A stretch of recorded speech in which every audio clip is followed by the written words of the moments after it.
Welcome, knowledge seekers, to E for Education, your digital gateway to ace competitive exams.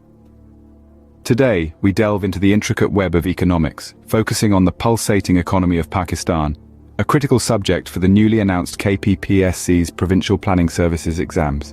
In this curricular series, we'll discuss the crucial concepts of economics and their applications in an economy. So gear up for this enlightening journey. Remember, knowledge multiplies when shared. So like this video, subscribe to our channel and hit that bell icon. Stay updated, stay ahead. आज के topic में हम लोग जो चीज़ discuss करने जा रहे हैं वो बेसिकली हमारे पास पीपीएस सिलेबस का फोर्थ हेडर है पब्लिक फाइनेंसिंग, और उसको हम लोग शुरू करने जा रहे हैं। पब्लिक फाइनेंसिंग में हमारे पास जो हम लोगों ने जो जो टॉपिक्स पढ़ने हैं उसमें सबसे पहला है हमारा government expenditure.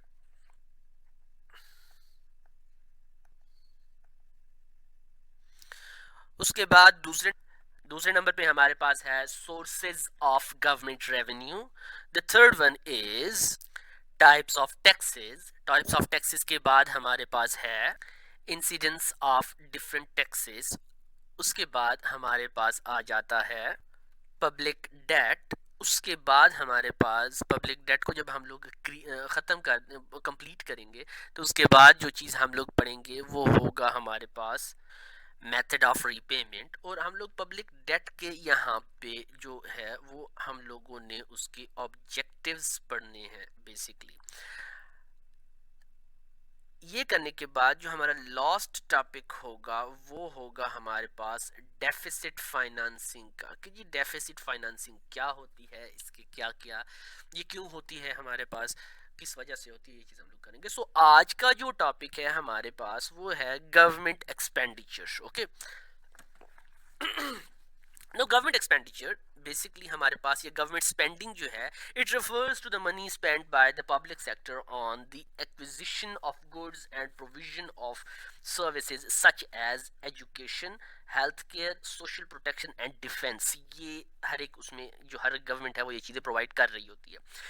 In national income accounting, when the government acquires goods and services for current use classified as government final consumption spending, when the government acquires goods and services for the future use, it is classified as government investment. Okay, जब वो अपने current use के लिए इस्तेमाल करती है तो उस वक्त हम उसको क्या करते हैं, उसको हम लोग कहते हैं कि जी ये हमारे पास गवर्नमेंट फाइनल कंजम्पशन स्पेंडिंग है। जबकि अगर वो अपने फ्यूचर के लिए इस्तेमाल करती है तो हम उसको कहते हैं कि ये हमारे पास गवर्नमेंट स्पेंडिंग है। Okay, This includes public consumption and public investment and the transfer of payments consisting of national transfers हो जाता है हमारे पास। Now sources of government spending जो है वो हमारे पास क्या है? पहला जो सोर्स है हमारे पास, government spending is finance primarily through two sources, जो कि हमारे पास एक तो है टैक्सेस, जो आप टैक्सेशन गवर्नमेंट आपके ऊपर करती है, जिसमें आपके पास डायरेक्ट टैक्सेस भी आ जाते हैं, इनडायरेक्ट टैक्सेस भी आ जाते हैं ना। डायरेक्ट टैक्सेस और इनडायरेक्ट टैक्सेस में क्या डिफरेंस है ये हम लोग आगे जाके पढ़ेंगे।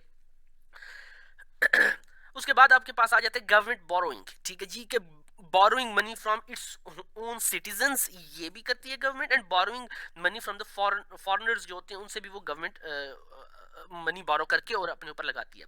Public spending enables the governments to produce goods and services or purchase goods and services that are needed to be fulfilled by the government are needed to fulfill the government's economic objectives. Over the years, we have seen significant changes in the role and size of the government around the world. Okay, different changes are going. Public spending increased remarkably in 20th century when governments all over the world started spending more funds on education, health care and social protection के ऊपर। जब से उन्होंने ज़्यादा लगाना शुरू किया तब से क्या है हमारे पास कि जी गवर्नमेंट की जो स्पेंडिंग है उसका स्पैन बढ़ चुका है।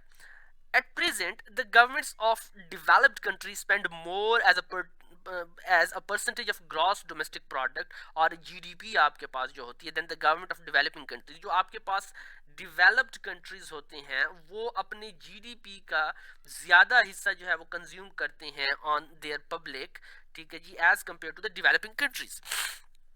Also, governments around the world relied upon the private sector, ठीक है जी, to produce and manage countries goods and services, and public private partnership in particular became a popular mechanism for government to finance, design, build, and operate infrastructure projects.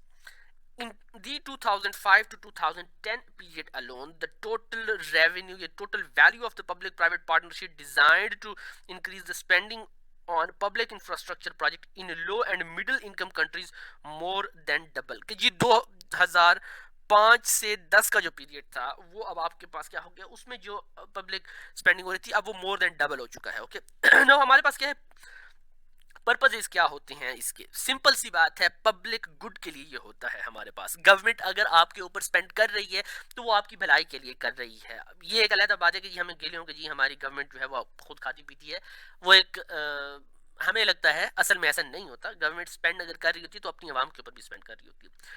To supply goods and services that are not supplied by the private sector, such as defense, road and bridges, merit goods such as hospitals and schools, and welfare payments and benefits including unemployment and disability functions, disability benefits जो होती हैं उसके ऊपर.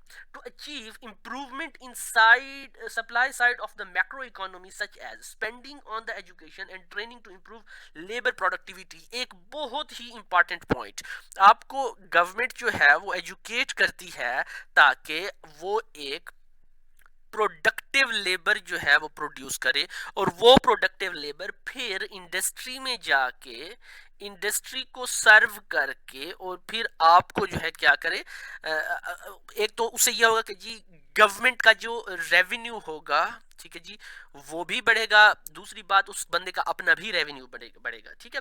सो to provide subsidies to the industries that may need financial support for either their operation or their expansion, the private sector is not able to meet such a financial requirements, and hence the public sector play a crucial part in lending necessary support. For example, the transport infrastructure projects do not attract private finance unless the government provides expenditure for the industry to help redistribute income and promote social welfare. ठीक है जी, ये एक, ये दो, ये तीन, ये चौथा हमारे पास हो गया.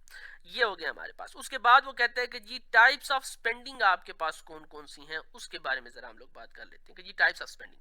एक है आपके पास करंट स्पेंडिंग और एक है आपके पास कैपिटल स्पेंडिंग. करंट स्पेंडिंग हमारे पास क्या है कि they are for the short term and include expenditures on wages and raw materials के ऊपर जो आपका खर्चा होता है वो करंट स्पेंडिंग है.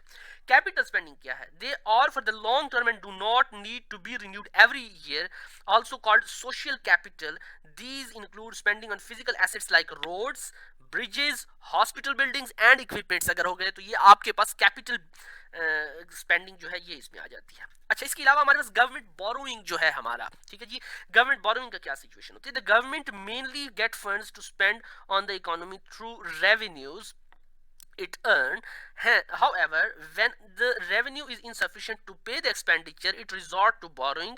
उसमें हमारे पास क्या होता है कि जी borrowing जो है हमारे पास लॉन्ग टर्म भी हो सकती है, शॉर्ट टर्म भी हो सकती है, and it involves selling government bonds or bills. Treasury bills are also issued into the money market to help raise the short term cash. अच्छा, एक और बात हमारे पास अक्सर एक चीज आ जाती है हर वक्त प्राइस बॉन्ड्स के हवाले से. ठीक है जी, प्राइस बॉन्ड्स जो हैं वो क्यों इशू किए जाते हैं, वो हलाल हराम, वो एक अलहदा बहस हो जाती है. अब वो आपके मुफ्तियान कराम का काम है कि वो उसके ऊपर कोई फतवा अगर जड़ना चाहे या देना चाहे तो वो उनका एक काम है. प्राइस बॉन्ड्स बेसिकली क्यों होते हैं, देखिए गवर्नमेंट को अपनी स्पेंडिंग के लिए जब उनके पास पैसा कम होता है तो गवर्नमेंट क्या करती है, गवर्नमेंट अपने अवाम से कर्जा लेने के लिए, ठीक है जी, गवर्नमेंट क्या करती है, गवर्नमेंट प्राइस बॉन्ड्स इशू करती है. ठीक है, अब गवर्नमेंट प्राइस बॉन्ड्स इशू करेगी, और गवर्नमेंट प्राइस बॉन्ड्स कैसे इशू करेगी, वो आपका स्टेट बैंक जो होता है, ठीक है जी, वो वहां पे आपके प्राइस बॉन्ड्स को इशू करता है. अब फॉर एग्जांपल आपने ले लिए हैं 15,000 रुपए के बॉन्ड्स और आपने 15 लाख रुपए के ले लिए हैं.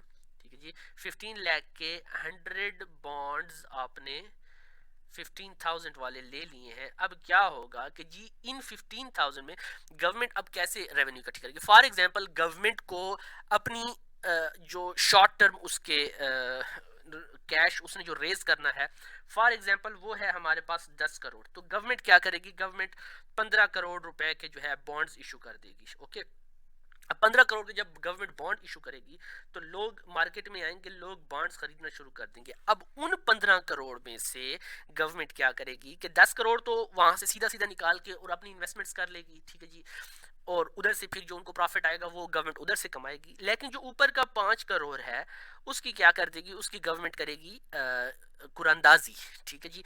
जब वो उसकी कुरानदाजी करते हैं तो फिर देखते हैं कि जी किसी का जो है 3 लाख रुपए निकल आ रहा होता है, किसी का 1.5 करोड़ निकल रहा होता है, फर्स्ट सेकंड थर्ड प्राइज। जैसे 15,000 है तो 15,000 का पहला इनाम जो है वो होता है आपके पास 3 करोड़ का, दूसरा जो सेकंड इनाम होते हैं वो आपके पास 3 इनाम होते हैं तो वो आपके पास 1.5 करोड़, सॉरी 1 करोड़ के होते हैं आपके पास, ठीक है। और जो आपके बाकी 1696 या 1669 बॉन्ड्स जो होते हैं वो आपके आई थिंक कोई 1,50,000 होता है या 1,75,000 होता है एक, ये 1669 बॉन्ड्स में इतने आ रहे होते हैं। सो ये गवर्नमेंट बेसिकली बॉन्ड्स अगर वो इशू करती है तो वो अपनी स्पेंडिंग को और अपनी जो उनका फाइनेंशियल एक डेफिसिट आ रहा होता है उसको कंप्लीट करने के लिए या उसको मेंटेन करने के लिए ये बॉन्ड्स जो है वो इशू करती है। और ये गवर्नमेंट का एक तरीका कार होता है आपके जो डिफरेंट किस्म के उनके फाइनेंसेस होते हैं उनको मीट करने के लिए।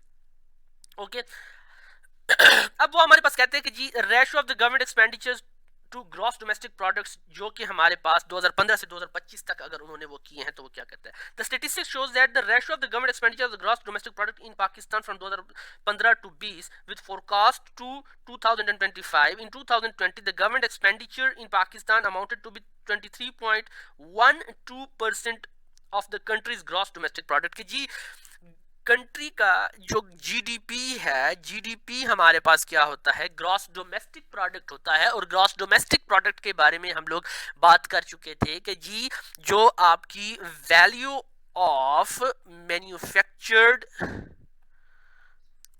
फिनिश्ड गुड्स होती हैं हमारे पास, फिनिश्ड गुड्स एंड सर्विसेज होती हैं, उसको हम लोग क्या कहते हैं, अच्छा in a specific period of time जो कि हमारे पास 1 ईयर होता है, ठीक है जी, उसको हम लोग जीडीपी कहते हैं। सो 2015 से 20 तक जो है हमारे पास कितना आया है, ये हमारे पास 2015 है, 2015 से 20 तक हमारे पास 23 तक हो गया, 19 से 23 तक गया, ठीक है जी। और वो कहता है कि आपके पास 2025 तक ये जाता है। अब वो 23 के बाद जाके और दोबारा फिर नीचे गिरना शुरू हुआ। सो 20 से लेके या आप कह सकते हैं कि ऑन एवरेज आपका 21% ऑफ जीडीपी जो है वो पब्लिक स्पेंडिंग में चला जा रहा है आपके पास। Okay, so this is all about today. अगला जो हमारा टॉपिक होगा वो होगा हमारे पास sources of government revenue. So हम लोग उसमें इंशाल्लाह फिर बात करेंगे आपसे। So till then thank you so very much, अल्लाह हाफिज, बाय बाय।